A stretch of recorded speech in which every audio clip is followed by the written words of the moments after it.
Good morning, all of you. We will continue with the English chapter, The Bond of Love. It is written by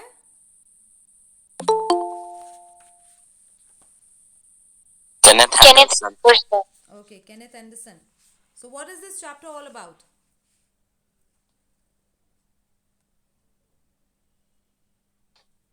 Bond of love between humans and animals. Okay, so bond of love between humans and animals, and basically, so this is an answer. This particular chapter is an answer to the question that can there be a bond of love and friendship between humans and animals. So the author, he tells about this encounter, or you can say a fascinating account of an orphan sloth bear that was rescued by him. And so how this bond of love developed between his wife, the author's wife, and the sloth bear, and the whole story. So we have done till paragraph 14, I suppose. Yes. Yes, ma'am. Yes. Okay. All right. So we have done till the point that now since Bruno has become big, and so now it was being a problem to keep him there at the house, because now most of the time he has to be kept chained because of the children of the tenants. And so the author, his son, they both advised his wife, and even the friends, they also advised her, so that they can give Bruno, Bruno was given the name of Baba by the author's wife, and to give Baba to the zoo at Mysore. And why? Because he was getting too big to be kept at home. And so, after weeks of trying to convince her, she finally consented. And so very quickly they wrote a letter to the curator of the zoo, asking that if they would want to have a pet bear. And obviously his reply was yes. And so they sent a cage from Mysore in a lorry, and Baba, he was packed off, means he was sent off. And so the author says that all of them, they missed Baba greatly, but still, they had a sense of relief that at least now he is at a proper place. But wife was inconsolable, means she was so sad, and she means even this thought that okay, he is now at a better place, it was not bringing any relief to her. And so she wept and she worried a lot, and for the first few days she did not eat anything. And she also wrote a number of letters to the curator, that how was Baba. And so the replies that came back was that he was well, but fretting, that he was also worried, unhappy, not relaxed, and he also refused to have food. Okay, so till here we have done yesterday. Let's continue. So who will read? Ma'am, may I? Okay, beta.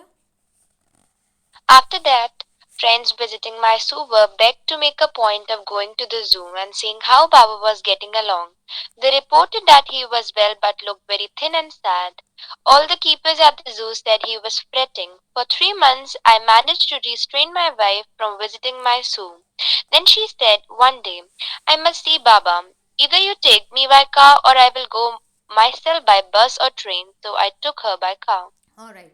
So after that, what happened? Friends, those who went to Mysore, they were begged that they should go to the zoo also, and just go and check that how Baba was doing along. And so they reported that he was well, but he was looking thin and sad.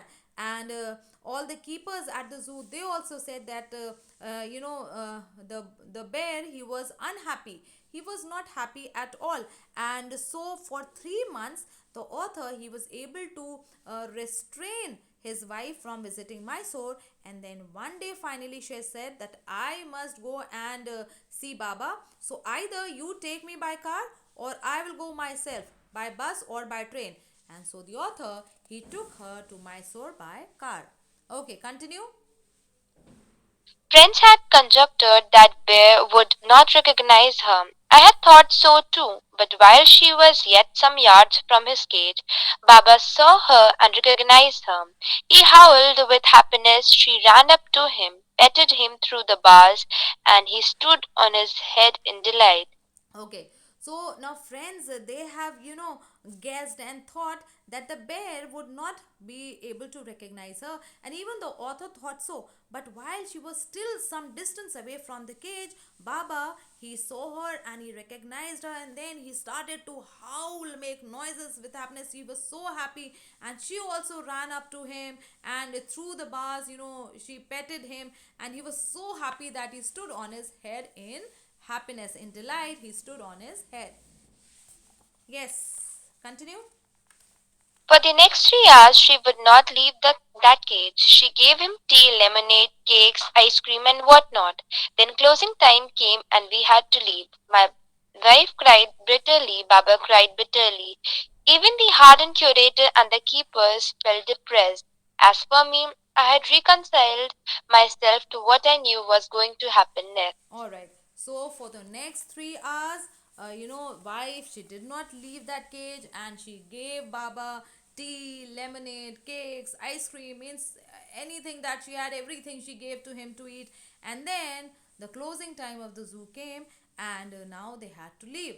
And so wife, when she had to leave, she cried bitterly, and Baba, even he also cried bitterly. Even the hardened, means those curators who are so hard, we can say hard hearted, but they also, they also felt bad, and the keepers, they also felt depressed when they saw both of them crying so bitterly. And the author says that as for me, I had reconciled myself to know, means as for him, he knew that it was difficult for him to agree or accept that, but he knew now what he had to do, because he knew that was going to happen next. So he already had made up his mind. He knew what was going to happen next. Okay, yes, who will read now? And can I? Okay. Oh, please, sir, she asked the curator. May I have my Baba back? Hesitantly, he answered. Madam, he belongs to the zoo and is government property now. I cannot give away government property, but if my boss, the superintendent of Bangalore, agrees, certainly you may have him back. All right.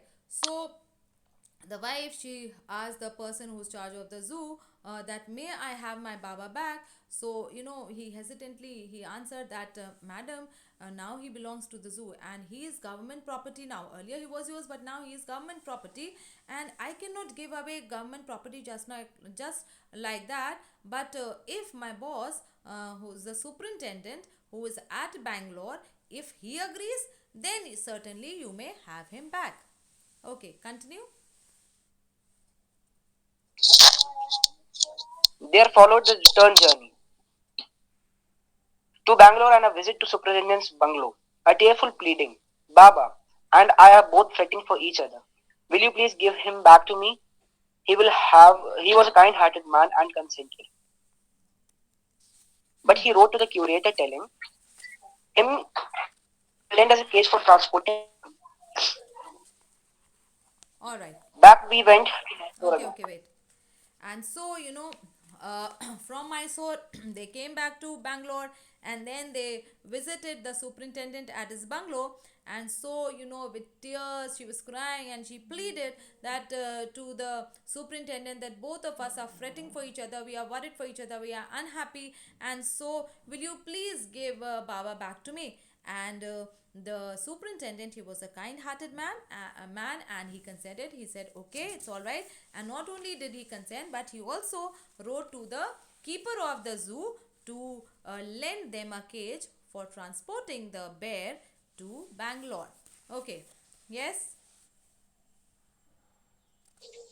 Back we went to Mysore again, armed with the superintendent's letter. Baba was driven into a small cage and hoisted on top of the car. The cage was tied securely, and a slow and careful return journey to Bangalore was accomplished. All right. So, from Mysore, they came back to Bangalore to talk to the superintendent. Now they again back to Mysore. Now they had the superintendent's letter with them, and Baba, as a result, he was driven into a small cage, and then that cage was hoisted on top of the car, and then the cage is what tied. It was tied securely to the car, and then a very slow and careful return journey to Bangalore, it was finally accomplished. Now who will read? May I? Okay.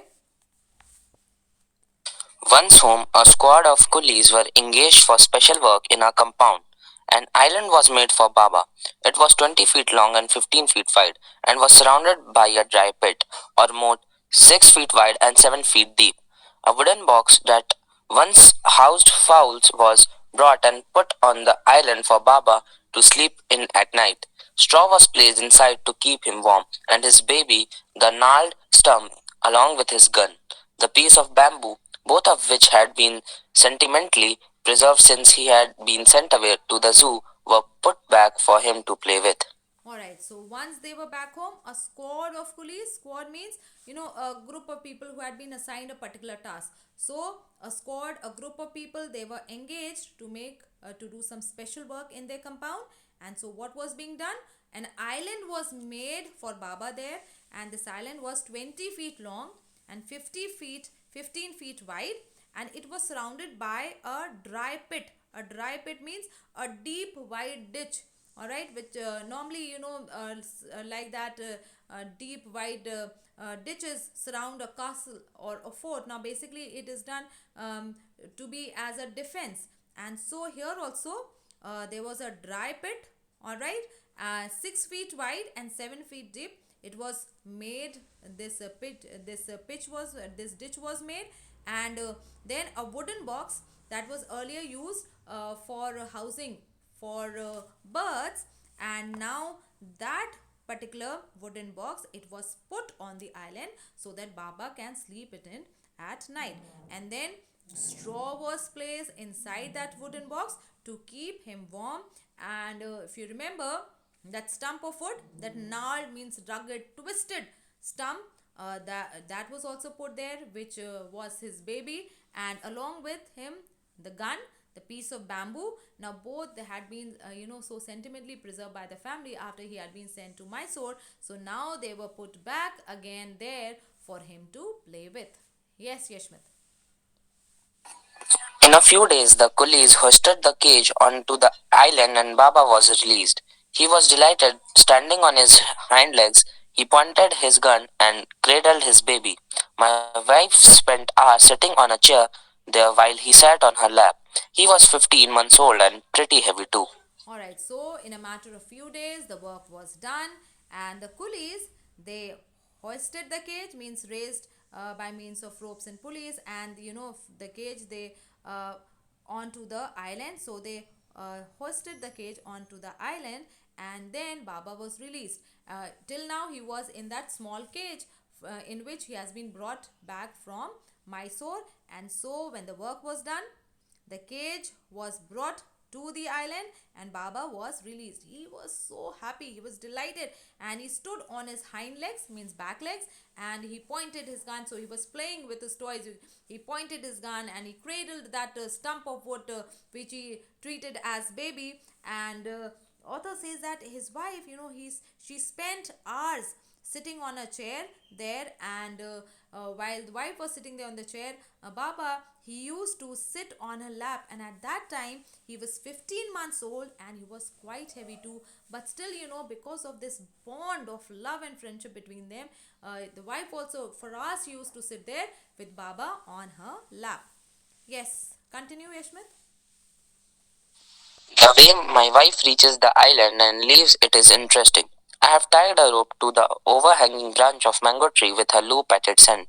Putting one foot in each loop in the loop, she kicks off with the other to bridge the 6 foot gap that constitute the width of the surrounding pit. The return journey is made the same way. But who can say now that a sloth bear has no sense of affection, no memory, and no individual characteristics? All right. Okay.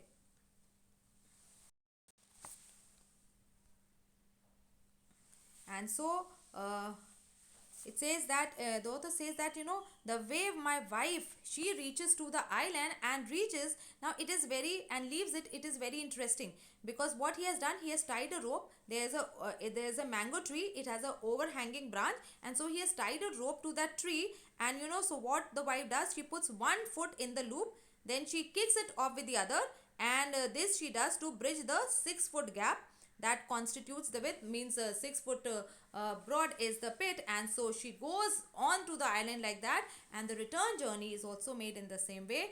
And now the author ends and says that who can say now that a sloth bear, he has no affection, no love, no memory, and individual characteristics. All right. So I hope the chapter is clear now to all of you. Yes. Yes, ma'am. Yes, ma'am. Okay. Yes, ma'am.